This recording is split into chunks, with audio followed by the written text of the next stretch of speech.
ክብሯን ተመልካቾቻችን እንግዲህ ባለፈው ሳምንት በተለያዩ ርዕሶች ላይ ከታዳጊ ቅዱስ እንቁ ባህሪ ጋር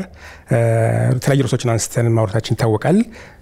ከክፍሉ በተጨማሪ ታሪክ ላይ ብዙ ስራዎች እንደሚሰራ እንደሚያነብ እንዲሁ በስነ ፈለኩ ላይ ብዙ እንደሚያነብ አንስተናል። የተለያዩ ርዕሶችን እንዲሁ አንስተናል። የጥናት ዘዴ ተማሪዎች እንዴት አድርገው ማጥናት አለባቸው የሚሉት ነገሮች እንዲሁ አንስተናል። ከስነ ፈለኩም እንደዚሁ የተለያዩ ሰዎችን ታሪክ አንስተው ከሰሩት ስራ ጋር የተለያዩ ፈላስፎች ማለት ይቻላል። ለዛሬ ደግሞ እንግዲህ የያዝናቸውን ፕሮግራሞች እንቀጥላለን ከታዳጊ ቅዱስ ጋር። ወደ ዛሬ ፕሮግራማችን እንሂድና ቅዱስ እንግዲህ ብዙ ርዕሶችን ባለፈው ሳምንት ማንሳታችን ይታወቃል። ዛሬም እንደዚሁ ከዛው የቀጠለውን ነገር እናነሳለን። ወደ ህዋው ሳይንስ ነው የምንገባው። ባለፈው በታሪክና በተለያዩ ጉዳዮች ላይ ማውራታችን ይታወቃል። አሁን ደግሞ በህዋው ሳይንስ ላይ በስነ ፈለኩ ላይ በተለይ ያው ስርዓተ ፀሐይን ካወቅን ሌሎችን ማወቅን ስለምንችል ሞር ስርዓተ ፀሐይ ላይ የተወሰነ ነገር ብትል ጥሩ ነው ብዬ አምናለሁኝና ወደዛ ነው የምንዞረው። ከዛ በፊት ግን ህዋ ሳይንስን ምናልባት እንድትወድ ያደረገ ነገር ምንድነው? ባለፈው ሳምንት ታሪክ እንድትወድ ያደረገ ምንድነው ብዬ ጠይቄ ነበርና ህዋ ሳይንስን እንድትወድ ያደረገ ነገር ምንድነው? እሱ ህዋ ሳይንስ እንድወድ ያደረገኝ መጽሐፍ መጀመሪያ የሆነች ከነፍስ እስከ ዩኒቨርስ የምትል መጽሐፍ ነበረችና ድንገት አባቴ ገዝቷት መጣትና ከዛ ድንገት ሳነባት በጣም ገረመኝ ማለት ነው ሳይንሱ። ከዛን ጊዜ ጀምሮ ህዋ ሳይንስ ላይ ትኩረት ማድረግ ጀመርኩ። እንደዚህ ኢንፍሉዌንስ ያደርጉ ሰዎች ሳሉ ምናልባት ህዋ ሳይንስ ላይ አይታቸው ተለያየ እንትን ሊሆን ይችላል። ህዋ ሳይንስ ላይ ፎከስ እንድታደርግ ያደርጉ ሰዎች አሉ። በተለይ አባቴ ለመጀመሪያ ጊዜ መጽሐፉን ገዝቶ ሲያመጣልኝ ልክ ሳነበው ነበር። በቃ ምን አይነት እንደዚህ ማለ እዛን ጊዜ በቃ እኔ ማስበው ከምድር ሌላ በቃ ማያቸው ከዋክብት ዝም ብለው እንደሆነ ነበር ማስበው። ትንሽ ሃይማኖቱ ጋር ትንሽም እውቀት እዛን ጊዜ ስለነበረኝ እሱ ካልሆነ በቃ ዝም ብሎ በቃ ከምድር ሌላ ምንም አይነት ነገር የሌለ ከዋክብቶችን ዝም ብለው ሰማይ ላይ የተቀመጡ መብራቶች ነበር ይመስሉ ማለት ነው። ከዛን ጊዜ ጀምሮ ግን ሳይንሱን ጠልቀ ገባውበት ማለት ነው። እንግዲህ ስለ ሳይንሱ ላይ ጠልቀ ገብተህበታል። ስለ ሳይንሱ ስለ ስነ ፈለኩ ብዙ ማውራት እንችላለን። ቅድም እንዳልኩት ስለ ዩኒቨርስ ብዙ ማውራት ይቻላል። ዩኒቨርስ ሰፊ ነው። ስለ ጋላክሲዎች ማውራት ይቻላል። ስለ ተለያዩ ሰማያዊ አካላት ማውራት ይቻላል። ስለ ከዋክብት ለመረዳት ፀሐይን በትክክል መረዳት ይግድ ያስፈልጋል። ምክንያቱም ፀሐይ ራሷ ኮከብ እንደሆነች እናውቃለን። ፀሐይን በትክክል ከተረዳን ሌሎችን ከዋክብት ተረዳን ማለት ነው። ፕላኔቶችንም እንደዚሁ መሬትን ተረዳን ማለት ሌሎች ፕላኔቶች ተረዳን ማለት ነው። ሳይንሱ አንድ ስለሆነ ተፈጥሯቸው አንድ ስለሆነ ማለት ነው። ጨረቃን የኛን ጨረቃ ከተረዳን ሌሎችን ጨረቃዎች እንደዚሁ ተረዳን ማለት ነውና ከዚሁ ጋር ተያይዞ ስለ ስርዓተ ፀሐይ ውስጥ ስላሉ ፕላኔቶች የተወሰነ ምናልባት ከዛ ጋር ተያይዞም ስለ ጨረቃዎቻቸውም የተወሰነ ማለት ይችላልና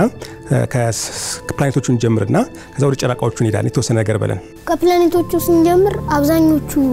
መጀመሪያ ኢነር ፕላኔትስ ውስጥ ካሉት ፕላኔቶች ስንጀምር በአጠቃላይ ነገራቸው የተሰራው ከአለት ነው። ሌላው ደግሞ የሚገርመው ነገር ደግሞ ዴንሲቲያቸው ማለት ነው እፍጋታቸው ከነዛ በኋላ የምናያቸው አውተር ሞስት ፕላኔትስ ወጣ ብለው የሚገኙት ፕላኔቶች ከነሱ አንፃር እፍጋታቸው በጣም ብዙ ነው። በጣም ተለክቶም ጭራሽ የማይታሰብ የሆነ እፍጋት ነው ያላቸው። ምክንያቱም አብዛኛው ነገራቸው የተሰራው ከሮክ ነው ከአለት ነው ማለት ነው። ከምድርም ወሰን እንችላለን። ስለዚህ ስንጠቅሳቸው የሚታወቁት አሁን በኦርደራችን እናስቀምጣቸው። ሜርኩሪ፣ ከሜርኩሪ በኋላ ቬነስ፣ ከቬነስ በኋላ እርዝ፣ ከእርዝ በኋላ ማርስ ማለት ነው። ሜርኩሪ ያው እዛ አካባቢ በጣም ቀርባ እንደምትገኝና ከፀሐይ ከ46 ሚሊዮን ኪሎ ሜትር እስከ 70 ሚሊዮን ኪሎ ሜትር ውስጥ ባለው ክልል ውስጥ ነው የምትዞረው። ግን ያው እንደ አቬሬጅ ሲወሰድ ግን በ59 ሚሊዮን ኪሎ ሜትር ርቀት ነው የምትዞረው ማለት ነው። ስለዚህ ያው በዛው ልክ ሙቀቷ በጣም ኃይለኛ ነው የሚሆነው። ከሁሉም ፕላኔቶች በጣም ትንሽ የሆነች ከሁሉም ፕላኔቶች ትንሿ ፕላኔትም ያው ሜርኩሪ ናት ማለት ነው። ይበልጥ በጣም የሚያስገርመው ነገር እነ ጋኒሜድ፣ እነ ቲታን፣ እነ ካሲስቶ ሳይቀር በዴንሲቲ በክብደት ሳይሆን በዲያሜትር ይበልጧታል። ካሲስቶስ ትንሽ አነስ ይላል፣ ግን ሁለቱ ግን ይበልጥ በጣም በሚገርም ሁኔታ ይሄን ያክል ትንሽ ናት ማለት ነው። ቬነስ ደግሞ በጣም በሚያስገርም ሁኔታ የፀሐይ ሃቢቴብል ዞን ውስጥ አለች። ሁለቱ ማርስና ቬነስም አሉ፣ ግን ያው ትንሽ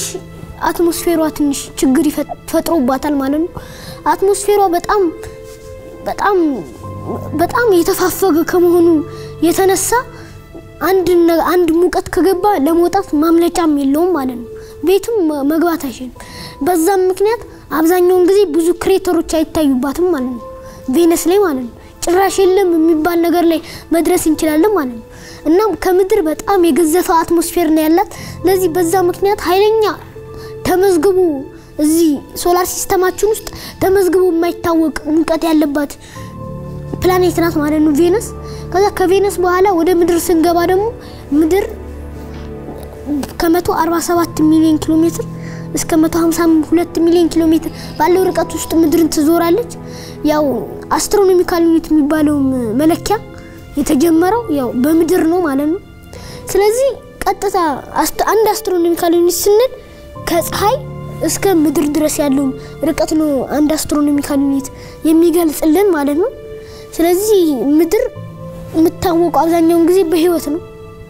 በጣም ብዙ ህይወቶች እንዳሏት ነው የሚጠቀስላት። ቀጣይ ደግሞ ማርስ ላይ ስንገባ ደግሞ ማርስም ያው እዛ አካባቢ ብትገኝም ግን ህይወት ይኖርባታል የሚል ግን ሐሳብ ግን አለ። ያው ሐሳብ ወደ ዩሮፓ አካባቢ ቢዞርም ግን አሁን ለጊዜው ያው አሁንም ድረስ አሰሳ እየተካሄደባት ነው ማለት ነው ማርስ። እና የማርስ በተለይ የምትታወቀው እዛ አካባቢ አስትሮይድ ቤልት ስላለን ትንሽ ህይወት አለባት በሚል ነው የምትታወቀው ማለት ነው።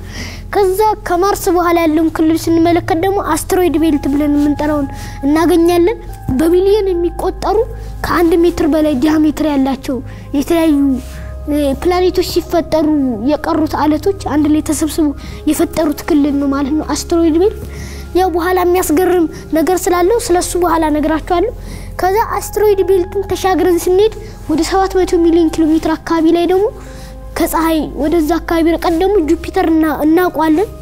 የታላቆች ሁሉ ንጉስ ተብሎ የጠቅላላ ከሁሉም ፕላኔቶች ይልቅ ግዙፍና ክብደቱ በጣም በሚያስገርም ሁኔታ በጣም ትልቅ ስለሆነ ክብደቱ ያው እንዳለ ፕላኔቶች ራሱ ተደምረው 2.5 እጥፍ ይበልጣቸዋል ይባላል በክብደት ማለት ነው ጁፒተር። እና የትልቆች ሁሉ ንጉስ በሚል መጠሪያ የሚጠራውን ጁፒተር እናገኛለን። ከዛ ወደ 1.4 ቢሊዮን ኪሎ ሜትር አካባቢ ስንሄድ ደግሞ ሳተርን እናገኛታለን። የሳተርን በተለይ የምናውቃት በሪንጎቿ ይመስለኛል ቀለበቶቿ ማለት ነው እስከ 136 ኪሎ ሜትር ድረስ ኤክስተንድ ማለት የሚዘረጉ ቀለበቶች እንዳሏት ይታወቃል። ከዛም ዩራነስ እና ኔፕቱንን እንመለከታለን። ከነ ኔፕቱን በኋላ ያው ቦታውን የሚቆጣጠረው ካይፐር ቤልት ነው። ካይፐር ቤልት ውስጥ በተለይ ካይፐር ቤልት የሚታወቁ አሁንም አካባቢ በሚደረጉ ምርምሮች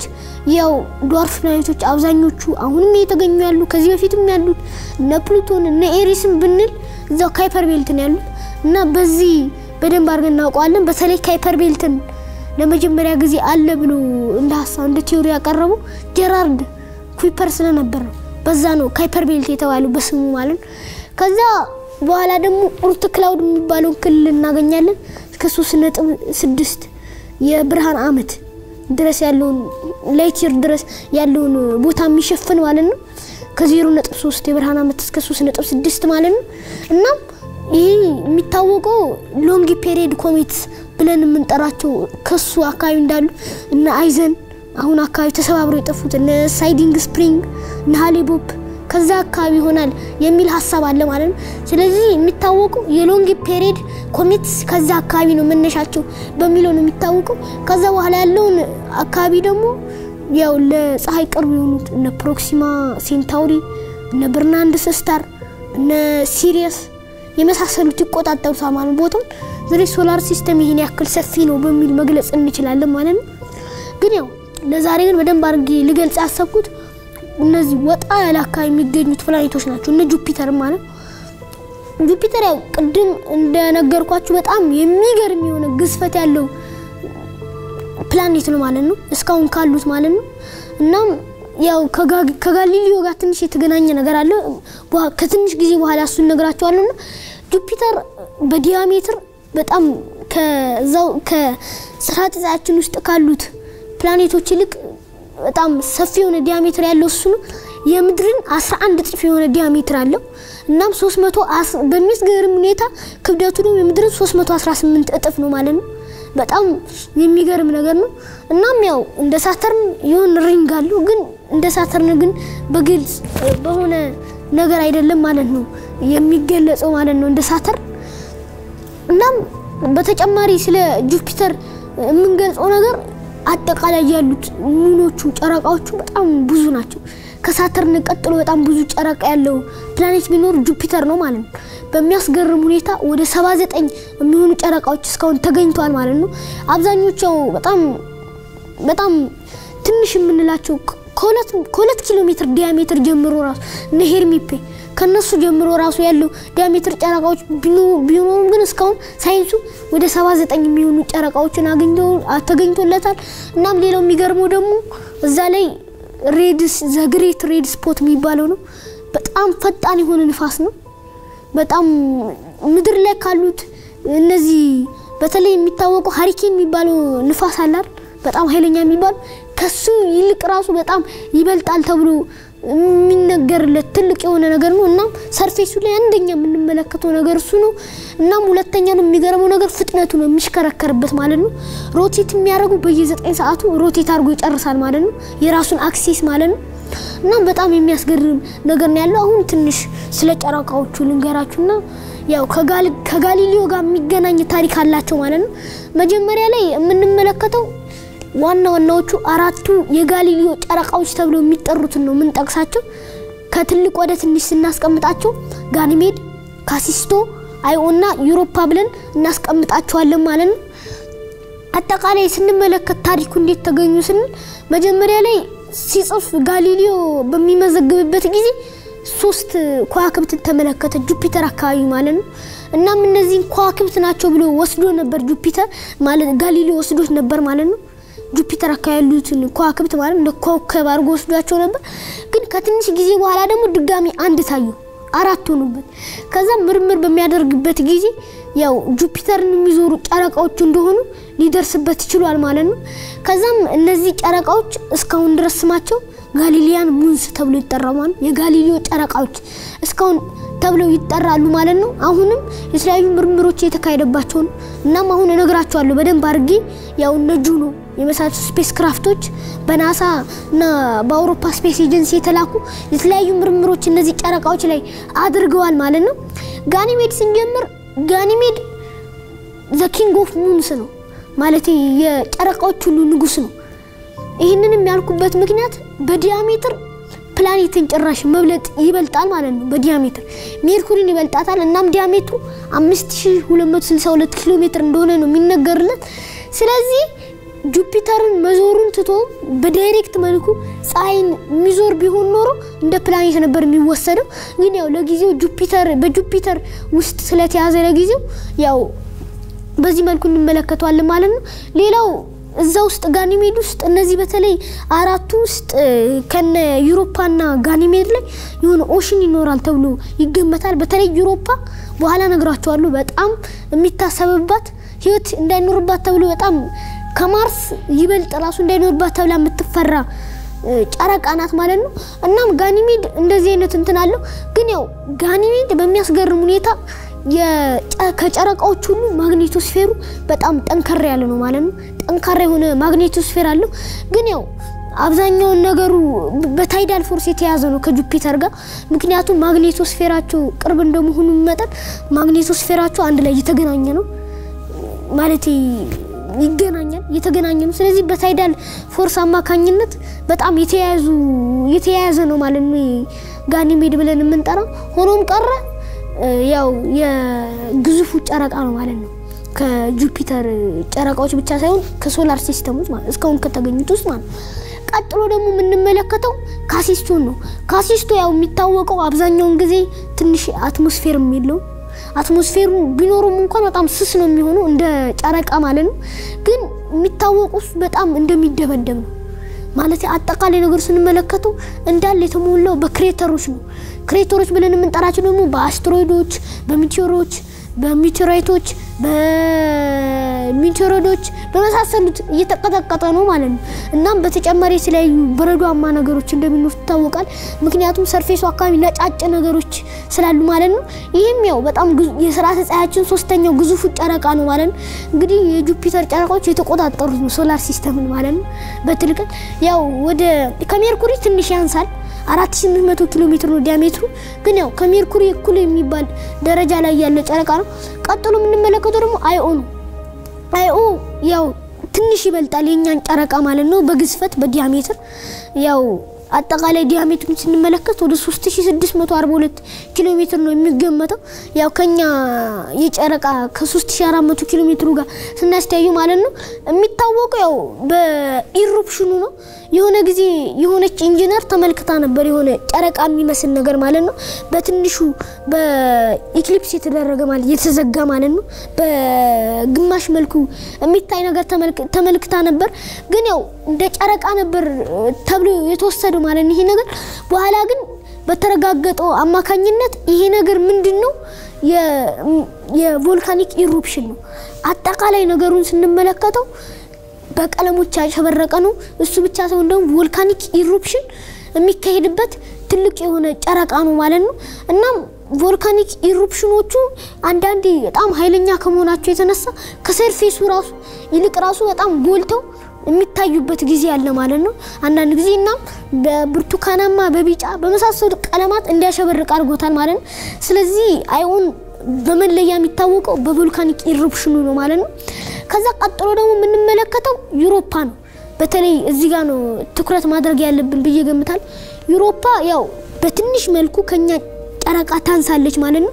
ግን ዩሮፓ ላይ አስገራሚ የሚመስለው ነገር ያው ኦሽኑ ነው ኦሽን አለ ተብሎ ይገመታል ከክረስቱ በታች ማለት ነው እንዴት ኦሽን ኖረ ያው ጁፒተር ሙቀቱ በጣም እታች ወረደ ነው ስለዚህ እንዴት እንደዚህ ሊሆን ይቻላል የሚለው ነገር እነግራችኋለሁ በኋላ ግን አጠቃላይ ለመዳሰስ ያክል ግን ዩሮፓ የሶላር ሲስተማችን ስድስተኛው ትልቁ ጨረቃ ነው ዩሮፓ አጠቃላይ ነገሩን ስንመለከት ግን እንደ ካሲስቶ አይደለም እንደ ጋኒሜድ አይደለም በክሬተሮች አይደበደብም ጭራሽ ምንም ክሬተር የለበትም ተብሎ የሚታሰብ ነገር ነው እና ሸንተረር ምናምን አሉበት ቡኒማ ቀለም ያላቸው የተለያዩ ሸንተረሮች ያሉበት ጨረቃ ነው ግን የሚያስገርመው ነገር ግን ኦሽን የሚባለው ነገር ነው ኦሽን እንደውም ውሃ ካለ ለተለያዩ ነገሮች እንደውም ያው መሰረት ነው አይደል መሰረት ስለሆነ ያው ኦሽን የሚባል ነገር ለምን እንደዚህ መጣ ሲባል እነዚህ ጨረቃዎች አሉ የሚዞሩት ከነሱ ጋር እና ከጁፒተር ጋር የሚፈጥሩት ፍሪክሽናል ፎርስ የተሻለ ያኛውን ሙቀቱን በረዶውን ወደ ውሃ ለማድረግ በቂ የሆነ ሙቀት ያመነጫል ማለት ነው ፍሪክሽናል ፎርሱ በዚህ አማካኝነት ኦሽን እንደሚኖረው ተረጋግጧል ማለት ነው ስለዚህ ይሄ ብቻ ሳይንስ ደግሞ በተለያዩ ስፔስ ክራፍቶች በተወሰደው ናሙና አማካኝነት ደግሞ ጭራሽ በሚያስገርም ሁኔታ አሚኖ አሲዶች ተገኝተዋል ማለት ነው እና ካርበን ቤዝድ የተለያዩ ኮምፓውንዶችም አካባቢው እንዳሉ ታውቋል ማለት ካርበን በተለይ ለህይወት መሰረት የሚባሉት ካርበን እና ሲሊከን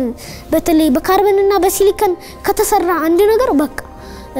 የህይወት ይኖረዋል ተብሎ ይገመታል እናም ካርበን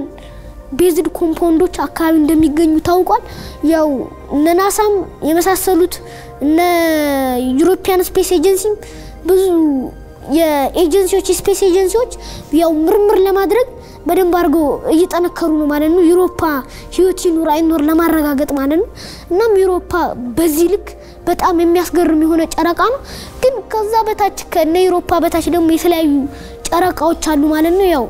አብዛኞቹ እነዚህ ናቸው እንግዲህ በራሳቸው ግራቪቲ በግራቪቲያቸው ጥንካሬ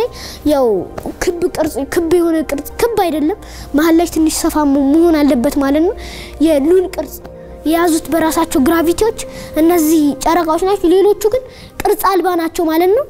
በተለይ ከነዚህ ውስጥ ትንሽ ትልቅ የሚባሉት ሂማሊያ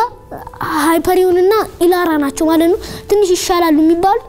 ግን ጁፒተር ጨረቃዎች ላይ አንድ በጣም የሚገርምና የሚያስገርም ነገር አለ እናም ይሄ የሚያስገርመው ነገር ጁፒተር ጨረቃዎች ላይ ቢኖር የፕላኔቱን እየዞረ በጣም ሩቅ በተባለ ርቀት ላይ ፕላኔቱን የሚዞረው ጨረቃ እዚህ ፕላኔት ላይ ነው ያለው ማለት ነው በሚያስገርም ሁኔታ ሜርኩሪ ፀሐይን የምትዞርበትን ርቀት አንድ ሁለተኛ ነው የምትዞረው ማለት ነው ሳይኖፔ ትባላለች ጨረቋ ማለት ነው በሚያስገርም ሁኔታ 24 ሚሊዮን ኪሎ ሜትር ርቀት ላይ ነው የምትዞረው እንግዲህ የኛ ጨረቃ 384400 ኪሎ ሜትር ነው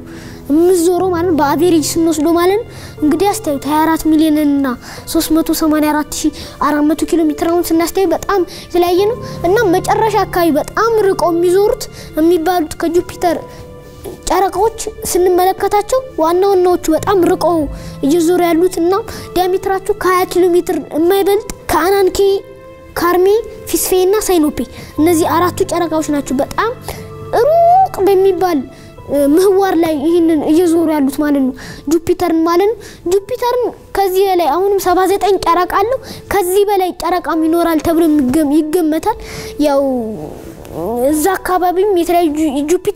ጁፒተር ስትሮጃን የሚባሉ አሉ እነሱ በኋላ ነግራቸዋለሁ ማለት ነው ቀጥሎ ምን መለከታት ደግሞ ሳተርን ላይ እንገባለን ሳተርን እንደነገርኳችሁ ዘ ሎርድ ኦፍ ሪንግስ ነው የምትባለው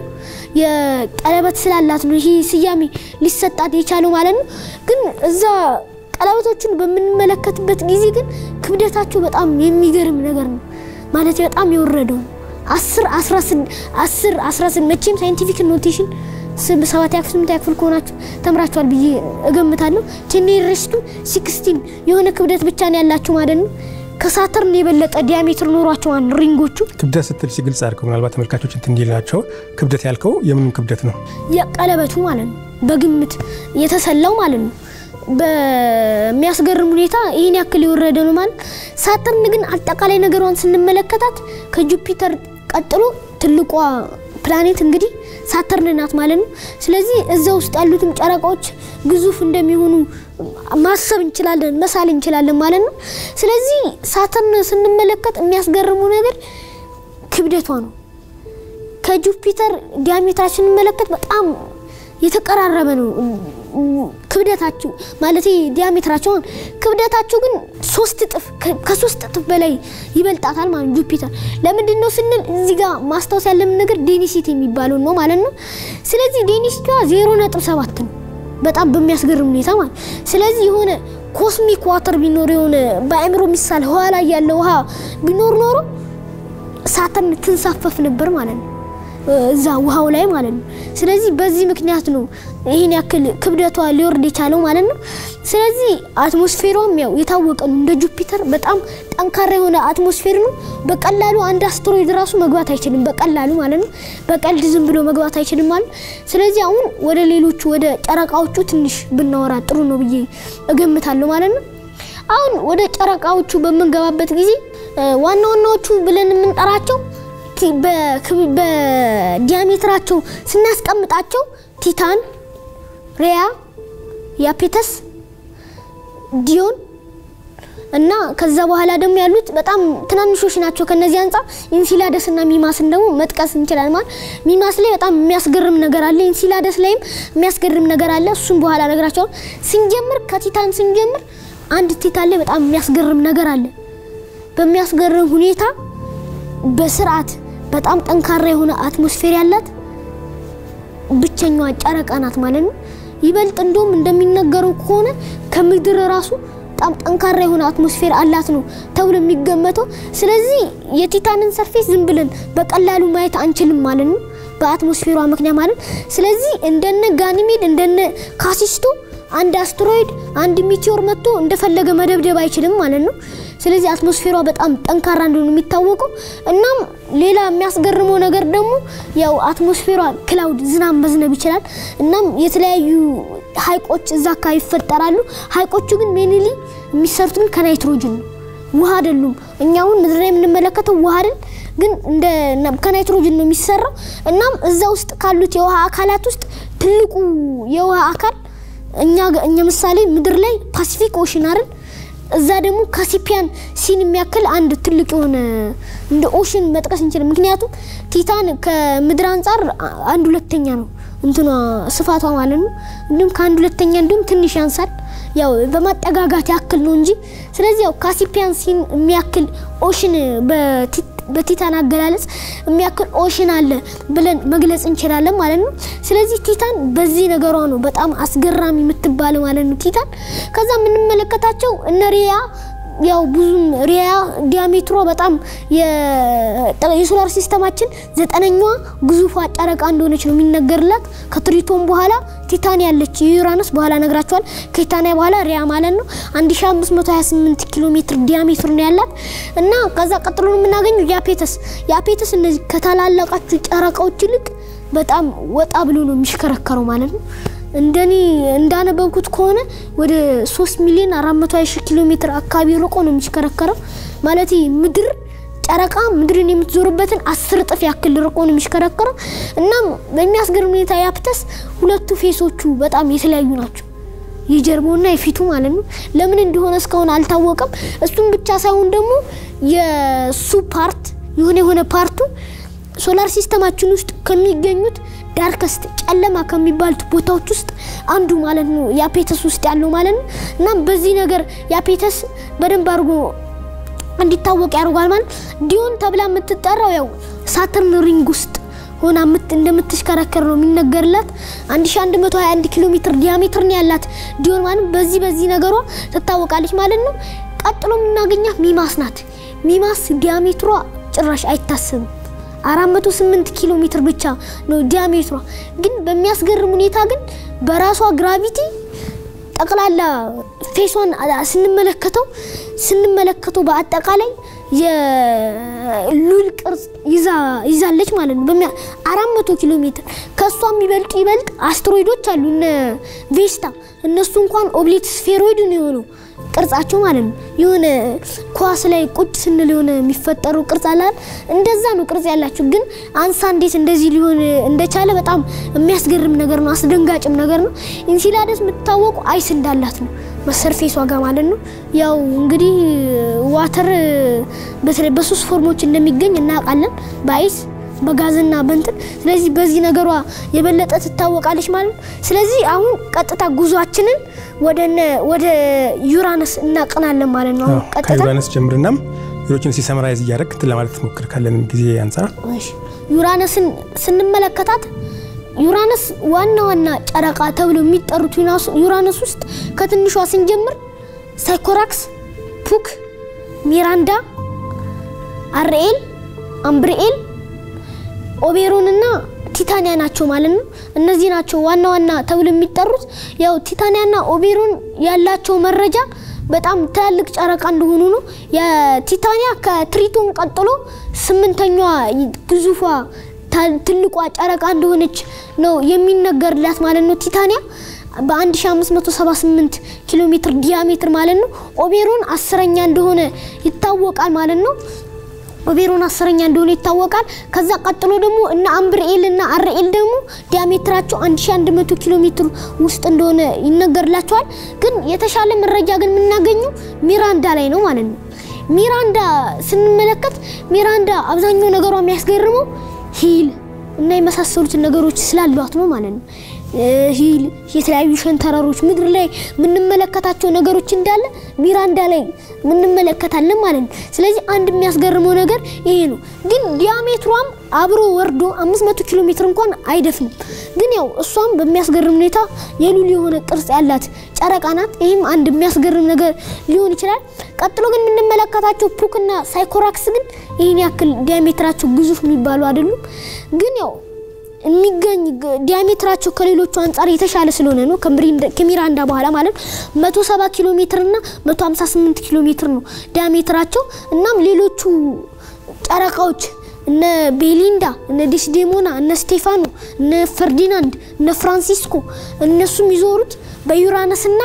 በፑክ መካከል ባለው ቦታ ላይ ነው የሚዞሩት ማለት ነው ስለዚህ እነዚህ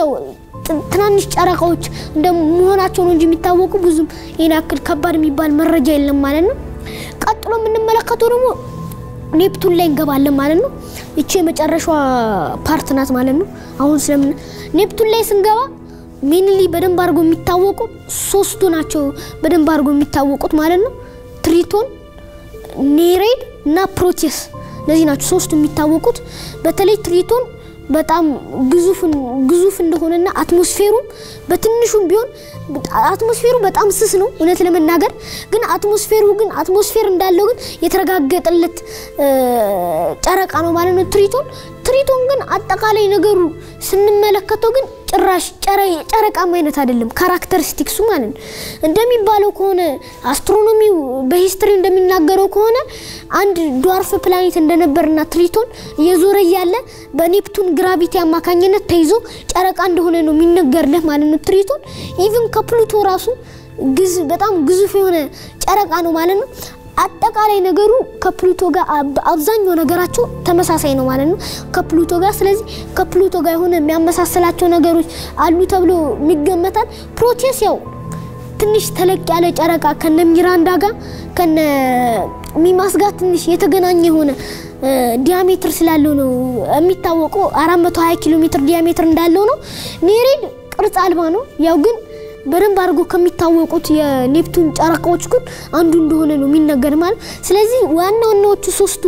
ጨረቃዎች እነዚህ ናቸው ማለት ነው ስለዚህ የተለያዩ ብዙ ጨረቃዎችን በኔፕቱን ዙሪያ እንደሚሽከረከሩ ይታወቃል ማለት ነው ወደ ተመልካቾቻችን እንግዲህ ታዳጊ ቅዱስ ብዙ ነገሮችን ያቀርበልን ነው ህዋ ውስጥ ነው ያለ ነው ስለዚህ ስርዓተ ፀሐይ ውስጥ ገብቶ ስለ ፕላኔቶች ስለ ጨረቃዎች አሁን ደግሞ ስላሏቸው ጨረቃዎች ብዙ ነገር እየተነተነልን ያለው እስኪ ደግሞ ከአፍታ ቆይታ በኋላ ተመልሰን እንመጣለን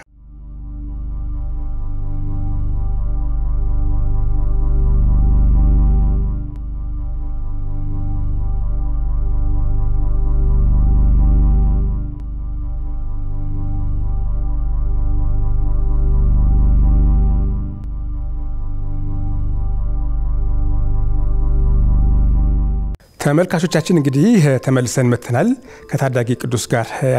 ያደረግን ያለነው ቆይታ እንቀጥላለን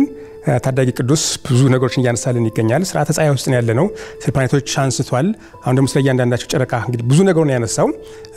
ስለ እያንዳንዱ ጨረቃ አሁን ከባያያዙ እንደምናየው ስለ እያንዳንዱ ጨረቃ ብዙ ማውራት የሚችል ይመስለኛል ያው ጊዜው ካልከደበን በስተቀር ማለት ነው ቢያንስ የተወሰኑ ነገሮችን በተለይ ከታላቁ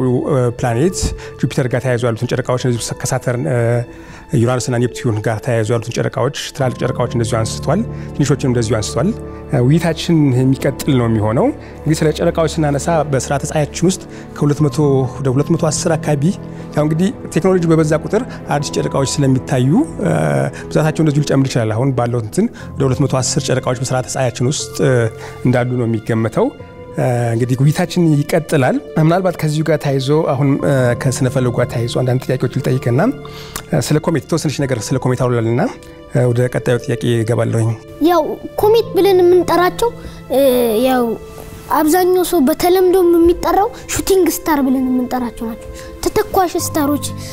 የሚጓዙ ስታሮች የማያቋርጡ ዝም ብሎ የሚጓዙ ስታሮች ናቸው ግን ያው እሱን እንዴት እንደዚህ ብርሃናማ ሆኑ የሚለው ነገር አስረዳቸዋለሁ ትንሽ ቆይቼ ማለት ነው በደንብ አድርጌ አስረዳቸዋለሁ ግን ኮሜት የሚለውን አጠቃላይ ነገር ስንመለከት ኮሜትና አስትሮይድ በጣም የሚያያዝ ነገር ነው ምንድነው የሚያለያያቸው ስንል ቅርጻቸው የሁለቱም ቅርጽ አልባ ነው የተለያዩ ፎቶዎችን ተመልክታችሁ ከሆነ ማለት ነው የሃሊ ኮሜትንም ጂኦቶ የሚባለው የዩሮፒያን ስፔስ ኤጀንሲ የላከው ስፔስ ክራፍትም ያነሳው ፎቶ አለ እሱ ላይም የተመለከታችሁ ካላችሁ ስንመለከተው አጠቃላይ ቅርጽ አልባ ሆኖ ግን የሆነ ፓርታቸው ግን አክቲቭ ነው የተለያዩ ነገሮችን ነው የሚተፈው ማለት ነው የተለያዩ ብርሃናማ ነገሮችን ይተፋል ቀጥታ ደግሞ ከሶላር ከሶል ማለትም ከኛ ፀሐይ የሚለቀቁት ጨረሮች ደግሞ ቀጥታ ላይ ሲያልፉ ደግሞ የተለያዩ ቀለማትን ይፈጥርልናል ማለት ነው እናም ኮሜት ላይ በጣም የሚገርም የሆነ ስፔስ ክራፍት የሆነ ታሪክ ነግራቸዋለሁና የሆነች ለመጀመሪያ ጊዜ በሰው ልጅ ታሪክ ኮሜት ላይ ለመጀመሪያ ጊዜ ያረፈች ላንደር ናት ማለት ነው በአውሮፓ ስፔስ ኤጀንሲ ነበር የተላከችው እንግዲህ አስቡት ያ ሁሉ ብርሃን እንዴት በሚገርም ሁኔታ ግን እቺ ላንደር ሮዜታ የተባለችው ላንደር ልታርፍ ትላለች ማለት ነው እዚህ ኮሜት ላይ ግን ኮሜት ላይ የምንመለከተው ነገር በሁለት ከፍለን ነው የምንመለከታቸው ሾርት ፔሪድ ኮሜቶችና ሎንግ ፔሪድ ኮሜቶች ብለን ነው የምንከፍላቸው ማለት ነው እነዚህ ሾርት ፔሪድ ኮሜቶች ብለን የምንጠራቸው እና ሃሊ በተለይ የሚጀምሩት ካይፐር ቤልት አካባቢ ነው ማለት የሃሊን ራሱ ስንመለከት የምትዞርበት በጣም ኢሊፕቲካል ሆኖ የምትዞርበት ግን ከኔፕቱን ግን በጣም በራቀ ሁኔታ ነው የምትዞረው ማለት ነው ሃሊ ማለት ነው ስለዚህ መነሻቸው አብዛኛውን ጊዜ ሾርት ፔሪድ ኮሜቶች በተለይ የሚጀምሩት ካይፐር ቤልት አካባቢ እንደሆነ መጥቀስ እንችላለን ሌላ ነው የምንመለከተው ደግሞ ኢንኬ የተባለው ኮሜት ነው እሱ ጭራሽ ከሃሊ ጋር ጭራሽ ሃሊ በኤድሙንድ ሃሊ ነው የተሰየመችው የአይዛክ ኒውተን ጓደኛ ሆኖ አይዛክ ኒውተን በፈጠረው ካልኩሌሽን አማካኝነት የሷን የኦርቢት ፔሪድ ካልኩሌት ያደረገ ነው የመጣለትም ከ75 እስከ 76 አመት ነው በዚህ መልኩ ዞራለች ኤንኬ ግን በየ3 አመቱ ይዞራል ማለት ነው ፀሐይን ከዛ ሎንግ ፔሪድ ኮሜት ብለን የምንጠራቸው ደግሞ ኡርት ክላውድ ላይ ያለውን ፓርት የሚያጠኑ ከዛ አካባቢ የሚነሱ ናቸው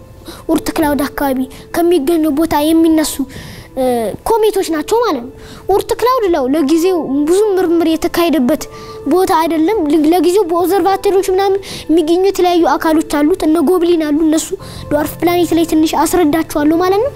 ከዛ በቀር ያው ብዙም አይታወቅም እዛም ለመድረስ እስከ 40 ሺህ ዓመት ይፈጅባቸዋል ይባላል እነ ቮያጀር ማለት ፈጣኖቹ እነ ኒው ሆራይዘን ማለት ነው ትንሽ ያው ራቅ ይላል ማለት ነው ከዛ ነው የሚነሱት እስካሁን ከተመለከተነው ውስጥ ለምሳሌ ያክል ከሎንግ ፔሪድ ኮሜቶች ውስጥ እና ሃሌቦፕን መጥቀስ እንችላለን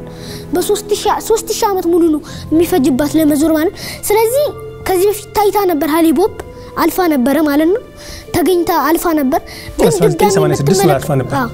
አሁን ግን ወደ ኢነር ሶላር ሲስተም የምትገባው ከ3000 ዓመታት በኋላ ማለት ነው ስለዚህ ሎንግ ፔሪድ ኮሜት ያስብላታል ሌሎቹ ደግሞ አይዘን እና ሳይዲንግ ስፕሪንግ የሚባሉ ናቸው እነሱ ግን ያው ፀሐይን በጣም ከመጠጋታቸው የተነሳ ተሰባብረዋል ማለት ነው ተሰባብረው የቀሩ ናቸው ስለዚህ በዚህ መልኩ መመልከት እንችላለን ማለት ነው እነዚህ ኮሜቶች ብለን የምንጠራቸው ነገሮችን ማለት በተለይ የሃሌቦፕ በጣም የሚያስገርመው ነገር እስካሁን እኔም ካገኙት መረጃ ስለ ኮምፓሪዝን ከሚያወሩ ቪዲዮዎች ላይም ካገኙት መረጃ በጣም ብራይቱ ነው ብራይቱን ብቻ ሳይሆን ግዙፉም ነው እስከ 60 ኪሎ ሜትር ድረስ ትልቀት ያለው ኮሜት ነው ማለት ነው ይሄ ሃሌቦፕ ብለን የምንጠራው እንደውም የሆነ ኮሜት ነበር ስሙን ስለማላስታውሰው ነው በሚያልፍበት እሱ በሚታይበት ጊዜ ለ200 ምናምን ቀናት ከታየ በኋላ ኮሜቱ ያው ሃሌቦፕ መጥቶ ዋጣው ማለት ነው ብርሃኑን ማለት ነው የዚህን እንትን ማለት ነው ሌላ ደግሞ ከኮሜት ታሪክ ጋር በጣም የተያያዙ በጣም አስገራሚ ከሆኑ ክስተቶች ውስጥ ደግሞ የኮሜት ኢዜኪ መመልከት እንችላለን በ1965 ዓመተ ምህረት በሚያስገርም ርቀት ላይ ሆና ግን መትረፍ ሰርቫይቭ ማድረግ የቻለች ኮሜት ናት በ1965 ዓመተ ምህረት ፀሐይን በ470,000 ኪሎ ሜትር አልፋት ነው ሄደችው ሳትጎዳ ማለት ምንም ሳትማን ሰርቫይቭ ማድረግ ቻለች ግን እና አይዘን እና ሳይዲንግ ስፕሪንግ ግን ያው ተሰባበሩ አልቻሉም ማለት ነው ከብዷቸው ማለት ነው ግን ሰርቫይቭ ማድረግ ችላለች ማለት ነው ስለዚህ እዚህ ጋር ማስተዋል ያለብን ነገር ኮሜት እና አስትሮይድ የሚለያዩት ኮሜት የሆነ ያክል ፓርታቸው አክቲቭ ስለሆነ ነው ከዚህ የሚለዩት ማለት ነው ስለዚህ በዚህ መልኩ ኮሜቶችን መመልከት እንችላለን ማለት ነው ቅዱስ ስለ ኮሜቶች በቂ መረጃ የሰጠን ይመስለኛል ስለ ስርዓተ ፀሐይ ብዙ ነገሮች የሚያስወራ ነገር አለን ያው ስለዚህ አንድ ጊዜ ስለሚቀድበን እንጂ ነገሩ በሌላ ጊዜ እንደዚሁ የምቀጥለው ነገር ይኖራል ወደፊት ብዙ ነገር መስራቸው ነገሮች ስላሉ በተለይ እናንተ ተሳትፋችሁባቸው የሚሰሩ ለህፃናት የሚቀርቡ ብዙ ነገሮች ፕሮግራሞች ይኖራሉ ብዬ አስባለሁ በዛ እንቀጥላለን ምናልባት ከዚህ ጋር በተያያዘ እስቲ ወይም ከዚህ ከስርዓተ ፀሐይ ትንሽ ወጣ እንበልና ምናልባት ጊዜ ካለው እንደዛኛው እንቀጥላለን ከስርዓተ ፀሐይ ወጣ ስንል ምናገኘው ከዋክብትን ነውና ሲቅርብ ስለሚባሉ ከዋክብት መረጃ ካለ የትኞቹ ናቸው ቅርብ የሚባሉ ከዋክብት ለፀሐይ በጣም ቅርብ ብለን የምንጠራቸው ከዋክብት በጣም ቅርብ የምትባለው የሚገኙ ትሪፕል ሲስተም ነው ትሪፕል ሲስተም ማለት የሶስት ከዋክብቶች አንድ ላይ የሆነ ሴንተር ኦፍ ግራቪቲ ያላቸው በዛ ሴንተር ኦፍ ግራቪቲ ይሽከረከራሉ ማለት ነው ስለዚህ እሱን ስናገኝ ቀጥታ የምንሄደው የሶስቱን ኮከቦች በጣም ቅርብ የሚባል ማለት ነው አልፋ ሴንቶሪ ኤ አልፋ ሴንቶሪ ቢ እና ፕሮክሲማ ሴንቶሪ ማለት ነው በተለይ አልፋ ሴንቶሪ ኤ እና አልፋ ሴንቶሪ ቢ በጣም ቅርብ በሆነ አስትሮኖሚካል ዩኒት ነው የሚዟዟሩት ግን ፕሮክሲማ ሴንቶሪ ግን ከነሱ ራቅ ባለ መልኩ በ10000 አስትሮኖሚካል ዩኒት አካባቢ በሆነ ርቀት ነው የምትሽከረከራቸው ማለት ነው ስለዚህ በዚህ መልኩ በትሪፕል ሲስተም አለ ቅርብ ማለት ነው ከዛ ደግሞ እዛ ላይ የሚያስገርመው ነገር ደግሞ በኋላ ነግራቸዋለሁ አልፋ ሴንቶሪ ኤ ጋም ፕሮክሲማ ሴንቶሪ ጋም የተገኙ ኤግዞፕላኔቶች አሉ በተለይ ፕሮክሲማ ሴንቶሪ ላይ የተገኙ ፕሮክሲማ ሴንቶሪ ቢ ተብሎ የሚጠራው ኤግዞፕላኔት ፖቴንሻሊ ሃቢቴብል ኤግዞፕላኔት እንደሆነ ይነገርለታል ማለት ነው እሱን በኋላ በደንብ አድርጌ አስረዳቸዋለሁ ከዛ ስንመለከት ደግሞ በርናንድ ስታር እንመለከታለን በርናንድ ስታር በጣም ትንሽ የሆነ ስታር ነው ማለት ነው ሬድ ዶርፍ ተብሎ ከሚጠሩ ከዋክብቶች ውስጥ የሚመደብ ነው እሱም ወደ 5 የብርሃን ዓመት አካባቢ ርቀት በሆነ ከፀሐይ ይርቃል ማለት ነው ግን ያው አፓረንት ማግኒቲዩድን ስንመለከት ግን በጣም በአይን ለማየት ትንሽ አስቸጋሪ ነው ከመጠኑ አንፃር ማለት ነው እዛ ቀጥሎ ስንመለከታቸው ደግሞ የተለያዩ አሉ እነ ሲሪየስ አሉ እነ ላላንድ ያሉ በተለይ ሲሪየስ የምትታወቀው ያው እሷም በሚገርም ሁኔታ አሁንም ሲስተም ነውና ባይናሪ ሲስተም ነው ሲሪየስ ያው በጣም ደማቅ የሆነች ከዋክብት ናት እንደምናቆም ማለት ነው ግብጻውያንም የሆነ ታሪክ አላቸው ከአባይ ጋር አያይዞ ማለት ሲሪየስ ያያይዟታል ማለት ነው እና ባለ ባይናሪ ሲስተም ናት ሲሪየስ እና ሲሪየስ ቢ ማለት ነው ሲሪየስ ኤ እንደ ሜን ስክሪን ስታር አርገን መግለጽ እንችላለን ሲሪየስ ቢ ግን ሞተች የምትባል ሞታ በቃ ልሞት ምንም አልቀራት የምትባል የዋይት ዶርፍ ስታር ምድብ ናት ማለት ነው ግን ያው ሙቀቷ ግን በሚያስገርም ሁኔታ መቼም የፀሐይን ታቁታላችሁ እየገምታለሁ ዶክተር ያው ስለሚያውቁት ወደ 5600 ኬልቪን አካባቢ ነው ግን የሲሪየስ ቢ ግን ያው እስካሁን አፈንድታ ሄዳ ኦክሲጅን ለምንን አፈንድታ ጨርሳ እስካሁን ያጠራቀሙት ኢነርጂ ስለሆነ የሚተፉት ማለት ነው ምንም ሪአክሽን አይካሄድም እስካሁን የተጠራቀሙን በዛ ሪአክሽን አማካኝ የተጠራቀሙን ኢነርጂ ስለሆነ የሚተፉት እስከ 40000 ኬልቪን የሆነ ሙቀቷ ማለት ሰርፌስ ቴምፕሬቸሯ እስከ 40000 ኬልቪን አካባቢ እንደሚሆን ነው የሚገለጽላት ማለት ነው እቺ ስለዚህ በዚህ መልኩ ሲሪየስ መመልከት እንችላለን ማለት ስለዚህ አጠቃላይ ነገራቸው በጣም ከምድር ጋር ተመሳሳይ የሚባሉት እነዚህ ሶስቱ ናቸው ማለት ነው ያው እነ ሌሎችም አሉ እነ 61 ሳይጂኒ የመሳሰሉትም አሉ ግን በደንብ አርጎ ግን የሚታወቁት እነዚህ ናቸው ማለት ነው የበለጠም መረጃ ያላቸው ማለት ነው ቅርብ ስለሆኑ ከዋክብት ነው እያወራን ያለ ነው ቅርብ ሲባል እንግዲህ እዚህ መሬት ላይ እንደምናቀው ቅርብ አይደለም ለምሳሌ አልፋ ብዙ ከዋክብት ጥንድ ናቸው በነገራችን ላይ ምናያቸው ከዋክብት አንድ ይመስሉንም ከ50% ነፈለኩ የሚታወቁ ከ50% በላይ የሆኑ ከዋክብት ጥንድ ሆነው ትሪፕል ደብል ሲስተም ኖርማል ባይነሪ ወይም ትሪፕል ሊሆን ይችላሉ አሁን አንተ ያነሳቸው አልፋ ሴንታውሪ ፕሮክሲማ ሴንታውሪ ፕሮክሲማ ሴንታውሪ ይባላል አልፋ ሴንታውሪ ኤ ቢየር ሶስት ናቸው ሶስቱ አንድ ላይ ሆነው ማለት ነው እና ከ50% በላይ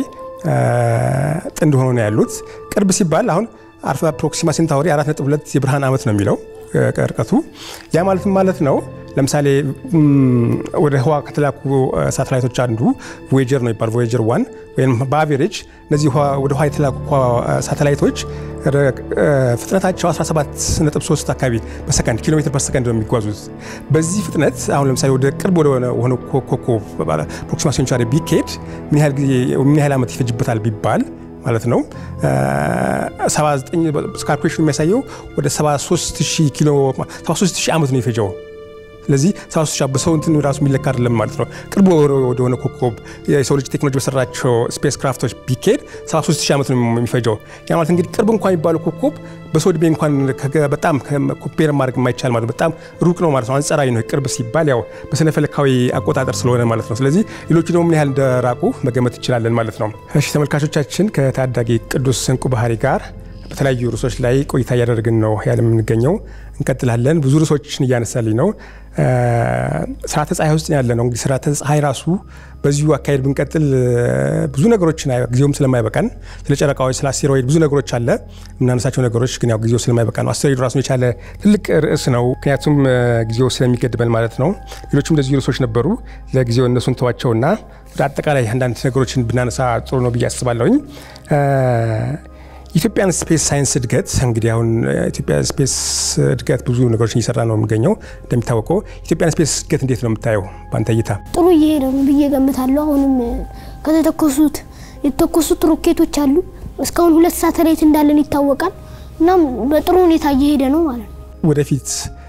ምን አይነት ሳተላይቶች ያስፈልጋሉ ብለህ ታስባለህ 2 ሳተላይቶች ከአፍሪካ አንፃር እንግዲህ ጥሩ ደረጃ ላይ እንደርሳለን ብዙ የቀደሙ ሀገሮች ቢኖሩም 2 ሳተላይት አትሊስት አሉን የሪሞት ሴንሲንግ ሳተላይቶች ማለት ነው ሌሎች ሳተላይቶች ያስፈልጋሉ ብለን እናምናለን ከዛ አንፃር እንዴት ምትላለህ አንተ ያው ለጊዜው እንደ ሂደታችን ከሆነ መጀመሪያ ምድርና አካባቢ የሚያጠኑ ሀብታችን እንጠቀም ያረጉን እነ ኮሙኒኬሽን ገና ናቸው እነ ዌዘሪንግ ሳተላይቶች አሉ እና የተለያዩ እንትኖች አሉ በጣም የኢትዮጵያን መንግስት ራስ ብዙ ብር የሚያስወጡ ማለት ነው ቀላል አይደለም እቺ ለሳተላይት የሚወጣው ወጪ ያ ሁሉ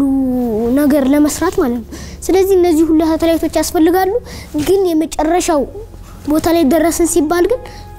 ወደ ተለያዩ ፕላኔቶች ለመጅስና መጠቅ ማለት ነው ተለያዩ ስፔስ ክራፍቶችን እዛን ጊዜ አለቀ በቃ ራሳችንን ሳተላይትን ማመንጠቅ እንችላለን እውነት ለመናገር ያው ወደ 10 አካባቢ ሀገራት ብቻ ናቸው እስካሁን የራሳቸውን ሳተላይት በራሳቸው አቅም ማመንጠቅ የሚችሉት ማለት ነው ለጊዜው ግን ያው እንደርሳለን እንደርሳለን ብለን እናምናለን አሁን ባለን ፍጥነት ብንሄድ ብዙ ደረጃ ላይ እንደርሳለን ብለን እናምናለን እንዳልከው አሁን ደግሞ ሴንሲንግ ሳተላይቶች ናቸው ያሉን የኮሙኒኬሽን ሳተላይት ያስፈልገናል ወይዘር ሳተላይት ያስፈልገናል ነገር ያው ቴክኖሎጂውም ትንሽ ራቅ ስለሚል ረቀቅም ይላል የሚወስደውም ገንዘብ እንደዚሁ መጠቅ ያለ ነው እነዚህ ቅርብ ናቸው አሁን ሪሞት ሴንሲንግ ሳተላይቶች ያልናቸው ቅርብ ወደ 500-600 ኪሎ ሜትር ላይ ነው ይችላል ኮሙኒኬሽን ሳተላይት በጣም ርቆ ነው የሚሄደው ወደ 35 ኪሎ ሜትር ድረስ ሊሄድ ይችላል ያ ማለት ቴክኖሎጂውም ይጨምራል የሚወስደውም ኮስቱም እንደዛው የዚያኑ ያህል ይጨምራል ምናልባት ስለ ሳተላይቶች ስናነሳ አጠቃላይ ስለ ዓለም ሳተላይቶች የምትናገረው ነገር ካለ አንድ ወደ ደቂቃ የተወሰነ ነገር ብነግረን የሰው ልጆች ያው በተለይ በጣም የሰው ልጆች አመጣቋቸው ከሚባሉ ሳተላይቶች ውስጥ ለዚህ ምድርን ኦብዘርቭ የሚያደርጉት አሉ እና ኮሙኒኬሽን ምድር አካባቢ ያሉን ስራ የሚሰሩ ሳተላይቶች እንዳሉ ሆኖ ማለት ነው እነዚህም ሳተላይቶች እንዳሉ ሆኖ ግን በተለይ ግን ኢንስቴላር ሚሽን ማለት ለተለያዩ ኳክብትን እነ ቮያጀር ወይ ደግሞ አንድም ፕላኔት እንዲያጠኑ የሚላኩ ለምሳሌ በጃፓን አሁን በቅርቡ የተመለሰች አለች ሃያቡሳ የምትባል ስፔስ ክራፍት አለች አሁን ሰውን ሁለት አስትሮይዶችን ጎብኝታን የመጣችው ኢቶካዋና ሪዩጎ የሚባሉ ሁለት አስትሮይዶችን ጎብኝታን የመጣችው ያው ብዙም ግዙፍ ባይሆኑ ምክር የተለያዩ ናሙናዎችን ወስዳን የመጣችው እና ሃያቡሳ አሉ ወደ ጁፒተር አካባቢ የተላኩት እነ ጁኖ አሉ የክላይዴ ቶምቦን አስከሬን ራሱ ፕሉቶ ሄዳ አስቀምጣ እንድትመለስ ሳይሆን በዛው እንድትቀጥል ወርት ክላውድ አካባቢ ያለውን መረጃ እንድታቀብል የተላከችው ኒው ሆራይዘን አለች እነ ቮያጀር አሉ ኮሜት አካባቢ ስራ የሚሰሩት እነ ጂኦቶ አሉ የሰው ልጅን የመጨረሻ ጥግ የሚያሳዩት እንደኔ አስተሳሰብ ኢንስቴላር ሚሽኖች ናቸው ማለቴ ወደ ውጭ አካባቢ ያለውን ቦታ እንዲዳስሱ ፕላኔቶችን እንዲመለከቱ አስትሮይዶችን ኮሜቶችን መሳሰሉት ነገሮችን እንዲዳስሱ ለምሳሌ አሁን እና ሃያቡሳን መጥቀስ እንችላለን ሃያቡሳ አሁን ሁለት አስትሮይዶች ላይ ኢቶካዋና ሪዩጎ የሚባሉ ሁለት አስትሮይዶች ላይ ምርምር አድርጋና ናሙና ወስዳ በ2018 ሄዳ 2020 ላይ የተመለሰች የጃፓን ስፔስ ክራፍት ናት እሱ ብቻ ሳይሆን ደግሞ እነዚህ ኮሜት አካባቢ ስራውን የሰራ እነ ጂኦቶን መመልከት እንችላለን ከ1600 ኪሎ ሜትር ርቀት እየሆነ ስለ ሃሊ ኮሜት በጣም የቀረበ የሆነ ምስል አሳይቶናል በ1986 ትንሽ ራቅ ቢልም ማለት ነው በጣም የተለያዩ ነገሮችን የተመራመሩ አሉ ያው እና የሰው ልጅን የመጨረሻ ጥግ የሚያሳዩ እነዚህ ኢንስቴላር ሚሽኖች ናቸው ማለት ነው አንድ ሀገር ራሷን ችላለች የተለያየ ነገር መስራት ትችላለች ብለን የምንገምተው እነዚህን ሳተላይቶች መስራት ስትችል ነው ማለት ነው መልካም እንግዲህ ሀገራችን ዛሬ እንደምደርስ እንገምታለን ምናልባት ከዚህ ጋር በተያያዘ ኢትዮጵያ ውስጥ እንግዲህ ብዙ ፈጣን ተማሪዎች ተነስተዋል ህጻናት ታዳጊዎች ተነቃቅተዋል ማለት ይቻላል ከህዋ ሳይንስ ጋር በተያያዘ እንደው ለነዚህ ህጻናት ወደፊት ምን መደረግ አለበት ብለህ በአንተ ሐሳብ ትገምታለህ ለነዚህ ህጻናት ማለት ዋና ታሪካቸውን በቃ ታሪክ የሚባለው ነገር አሁን ወደ 10ኛ ክፍል ምናምን ነው የምንማረው ያኛው ከዛ በታች ያለው ሰው ግን አብዛኛውን ጊዜ የሚያውቀው የለም ስለ ታሪክ አስትሮኖሚ አሁን በጣም ትልቅ የሆነ ሳይንስ ነው ለሁሉም ሳይንስ ቤዝ እሱ ነው አስትሮኖሚን ካላወቀን ምንም የምናውቀው ነገር የለም አንድ ነገር ለመስራት አስትሮኖሚ ግዴታ ያስፈልጋል ይሄን መካተት ነበረበት ግን መጨረሻ ወደ ሌሎች ክፍሎችን ቢኖርም ግን ትንሽ በለጥ ብሎ ግን እዚህ አካባቢ መማር ይኖርብን ነበር ስለዚህ ስጦታ ያላቸውን ተማሪዎች በችሎታቸው መድቦ ማስተማር እንደዚህ ብንችል ሀገራችን በቃ የትም መድረስ ትችላለች የትም እንግዲህ መልከታቸው ይሄን እንደሚያስተካክሉ አስባለሁኝ በስርዓተ ትምህርታቸው ብዙ መካተት ያለባቸው ነገሮች አሉ ነገሩ ከአገር በቀል ዕውቀት ጀምሮ ማለት ነው እርግጥ አሁን ባለው እንትን ድሮ ለምሳሌ የአስትሮኖሚ ትምህርት ፊዚክስ ውስጥ አልነበረም ብዙ ተማሪዎች አስትሮኖሚ መማር ፈልጋለን በዲግሪ ደረጃ ይላሉ በዲግሪ ደረጃ እስካሁን መከፈት ነበርበት ሀገራችን ውስጥ ቢያንስ ግን ፊዚክስ ተማሪዎች ሁለት የአስትሮኖሚ ኮርስ ወስደው እዛ ውስጥ ለአስትሮኖሚ ለስነፈለኩ ያው ፊዚክስ መሰረታዊ ስለሆነ ማለት ነው በዚህ ዓመት የተጀመረው ካሪኩለም ውስጥ በሁሉም ዩኒቨርሲቲዎች ተሰጠው ሁለት አስትሮኖሚ ኮርሶች ገብተዋል በኤሌክቲቭ ገብተዋል እንደዚህ አንድ ትልቅ እንትን ነው የኛው ግን በአንድ ዲፓርትመንት ማለት በአስትሮኖሚ መድረክ በዲግሪ ደረጃ ግን ሊኖረን ይገባል እስካሁን ሊኖረን ይገባል ወደፊት እንግዲህ ምናልባት በዚህ ዓመት ከተቻለ በሚቀጥለው ዓመት ሊኖረን ይችላል ብያስባለሁኝ እንግዲህ ተቀብለናል አንድ ነገር መጽሐፍቶች ሳነብ የሆነ ነገር አየሁኝ የሆነ መጽሐፍ ሳነብ የመጽሐፉ መታሰቢያነቱ ይልና ያንተ ስም አለበት። ይሄ መጽሐፍ እንደዚህ እንዳለ ታውቃለህ? አረ የለም የለም። እኔ ማኔ አላነበብኩም አንተ። ኦኬ እንግዲህ አለ መታሰቢያነቱ ይልና ለመሪ ራስ አማን በላይ ይላል። ቅድም ለጣናልሳቸው ቅድም አክቹአሊ አንስተናቸው ነበር። እሳቸውን ብዙ ነገር ይሰሩ ናቸው። የእሳቸውን ስራ በወደፊት ብዙ በሰፊው እንነሳበታለን ብዬ አምናለሁኝ። ለደሸት ኢንስቲትዩት እና ለቀጣይ ሀገር ተረካቢ ተስፋዎች ዳግማዊን አንስተዋል። ሮቤል ቅዱስ እንቁ ባህሪ ሜትሮስ ብሎ ነው የሚያነሱት። እንደውም እንደዛ ብሎ እዛ ላይ ያስቀምጡታልና እና እንዲሁም ጠያቂ ትውልዶች ይሆኑልን ለሚጠይቁን ልክ እንዳንተ አይነቱ ማለት ነው። ብዙ ጠያቂ ትውልድ ተነስተዋልና ለነሱ መታሰቢያነቱ ለነሱ ይሆንልኝ ብሎ አንስተዋል። እንግዲህ ብዙ ጠያቂ ትውልዶች ተነስተዋል፣ ወደፊትም እንደሚነሱ አስባለሁኝ። ይህ መጽሐፍ ገነት በኢትዮጵያ ናትን የሚል ስም ሰምተህ ታውቃለህ? ገነት በኢትዮጵያ ናት ወይ የሚል አክቹአሊ ርዕሱ የሚለው ገነት በኢትዮጵያ ናትን የሚል ዝጋላ አያሌው የጻፈው መጽሐፍ ነው። ዝጋላ አያሌው የሚባል ጸሐፊው ዝጋላ ነው የሚባለው። እንግዲህ ይሄ አክቹአሊ ራሱን ቻለ ትልቅ እንትን ነው። ገነት ኢትዮጵያ ውስጥ ነች አይደለችም፣ አራት የሚባል ኢትዮጵያ ውስጥ ነች አይደለችም የሚል ነገር ብዙ ጊዜ የሚነሳ ነገር ነውና መጽሐፉ ያ ነው። ገበያ ላይም አለ ነገሩ። እንግዲህ በአንተ መታሰቢያነቱ የወጣ መጽሐፍ አለ እንደማለት ነው። ሜቢ እንግዲህ እሱ መጽሐፍ ገዝተህ ታነባለህ ወይም ገዛልሃለን እኛ ያን ላስታውስ በሚል ነው። ወደ መጨረሻ አጠቃላችን እየደረስን ነው። ምናልባት ለመምህራን ተላልፎ መልእክት ካለ እንግዲህ ይሄ የትምህርት ጉዳይ ትልቅ ኢሹ ነው፣ ትልቅ ርዕስ ነው፣ ብዙ የሚያነጋግር ርዕስ ነው። ስለ ትምህርት ቤቶች አንስተናል የተወሰነ ነገር አትሊስት ስለ አጥናን ዘዴ ማለት ነው። ስለ ታሪክ፣ ስለ ስነ ፈለክ ብዙ ማውራት ይቻላል። በዚህ መቀጠል ይቻላል። ሳምንቱን ሙሉ ማውራት ይቻላል። ጊዜው ቢኖረን ጥሩ ነበረ። ግን ቢያንስ ለትውልዱ ለታዳጊዎች ለወጣቶች የምናስተላልፈው መልእክት መኖር አለበት። ስለ ትምህርት ስናነሳ አገር የምትገነባው ትምህርት ቤት ውስጥ ነው። ትምህርት ቤት ውስጥ ያለ ካሪኩለም ወጣቶች ላይ የሚሰራ ነገር አገር እንደሚለውጥ እናውቃለን እና ያንን ደግሞ ኃላፊነት የሚወስዱት መምህራን ናቸው። ቤተሰብ ነው እንደዚሁ ትልቅ ኃላፊነት እንዳለባቸው ይታወቃል። ለመምህራን ማለት የምታስተላልፈው መልእክት ካለ? ያው እኔ የሆነ ያስገረመኝ ነገር ስላለ ነውና አብዛኛውን ጊዜ መምህራን ይመደብና አብዛኛውን ጊዜ የምንመለከተው ነገር ግን እኔም ስላጋጠመኝ ነው ብዙ አስተማሪ ማለት ነው። አሁን 8ኛ ክፍል 7ኛ ክፍል ካሉት አስተማሪዎች በቀር አብዛኛው አስተማሪ ትንሽ ማለት የሆነ የሚያስተምሩትን ነገር ትንሽ የሆነ ነገር ብቻ ግን ያለ ይመስለኛል አስተማሪዎቹ ጋር ማለት ነው። ግን አሁን ግን ያስተማሩን ያሉትን አስተማሪዎች አጠቃላይ ነገር ሲመለከት ግን ያሁኑ ግን ጥሩ ነው ለመምህራን የሚያስተምሩኝ ማለት ነው። ስለዚህ ያው አብዛኛው ዶክተር ምኑን ኢንጂነር ምኑን አስትሮኖም ምኑን የትም ንግባ የትም እንውጣ ከመምህር አስተማሪነት ማንም ያመለጥ የለም የተማረ ማለት ነው። እነ ቶማስ ኤዲሰንም ትንሽ ጊዜም ቢሆን ተምሯል በመምህር። አልበርት አንስታይን ለትንሽ ጊዜም ቢሆን ፒኤችዲንም የዘራው እዛው ዩኒቨርሲቲ ነበር። ያስተማረው አስተማሪም ይኖራል እዛው ውስጥ ማለት። ስለዚህ ያው ከመምህር የሚያመልጥ ነገር የለም። ጥሩ ነው መምህርነት በጣም ጥሩ ስራ ነው። ተማሪዎችን አያያዝ በተመለከተ ማለት ነው። አክቹአሊ ያው መምህራን ተማሪዎች እንዴት አድርገው መያዝ አለባቸው ከሚለው አንፃር ለማለት ነው። ከዚህ ጋር በተያያዘ ሲተማሪ ቤተሰቦች ያው ቤተሰብም ትልቅ ቦታውን ስለሚይዝ እንዳንተ አይነት ተማሪዎች እንዲፈጠሩ ብዙ ጠያቂ ትውልድ ተነስተዋል ብለናልና ቤተሰብ ምን ማድረግ አለበት? ብዙ ጊዜ ስልኮች ይደወላሉ ወደኛ ጋም ወደ ተለያዩ ቦታዎች ትምህርት ቤቶች ይደወላሉ፣ ብዙ የምንሰማቸው ነገሮች አሉና ቤተሰብ ምን ማድረግ አለበት ለልጆቹ? ዛሬ የምትለው ነገር ካለ? በቃ ፍላጎታቸው ያለበት ቦታ ላይ መርዳት ነው። በቃ ልጆቹ መሰረቱን እንዲይዙ ማለት ነው። ለምሳሌ እኔ መሰረቱን ይዣለሁ ስለ አስትሮኖሚ ትንሽም ቢሆን ማለት ነው መሰረቱን ይዣለሁ። ስለዚህ ትኩረት ያደረጉበት ቦታ ላይ የሚፈልጉትን ነገር በመጽሐፍም በምንም ቢያንስ ቢዙን እንዲይዙ በደንብ አድርገው መርዳት አለባቸው ቤተሰቦች ማለት ነው። ይሄን ሐሳብ ነው ማስተላለፍ። መልካም። ያው እንግዲህ ቤተሰብ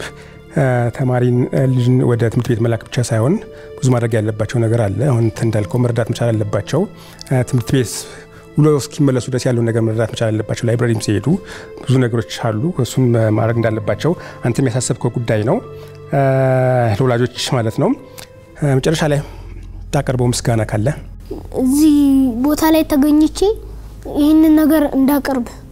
ላገዛችሁን ሰዎች እርሱንም ጨምሮ በጣም አመሰግናለሁ። ከዛ በመቀጠል እስካሁን ላስተማራችሁኝ መምህሮቼ፣ ከዛ ቀጥሎ ለወላጆቼ፣ እዚህ ላደረሳችሁን ሰዎች ሁሉ እጅግ በጣም አመሰግናለሁኝ ማለት ነው። መልካም አንተም እንግዲህ ጥሪያችን ተቀብለህ እዚህ ስለመጣ እናመሰግናለን። ውድ ተመልካቾቻችን እንግዲህ ለባለፉት ሳምንታት ከታዳጊ ቅዱስ እንቁ ባህሪ ጋር በተለያዩ ርዕሶች ላይ ስነፈለግ በታሪክ እንዲሁም እሱ በግል በሚሰራቸው ስራዎች ላይ ብዙ ቆይታዎች አድርገናል። ብዙ ነገሮችን እንደተገነዘባችሁ እናስባለን። እንግዲህ ከቅዱስ ጋር ያደረግነው ቆይታ በዚህ ያበቃል። በቀጣይ ሳምንት ደግሞ ከሌላ ተጋባዥ እንግዳ ጋር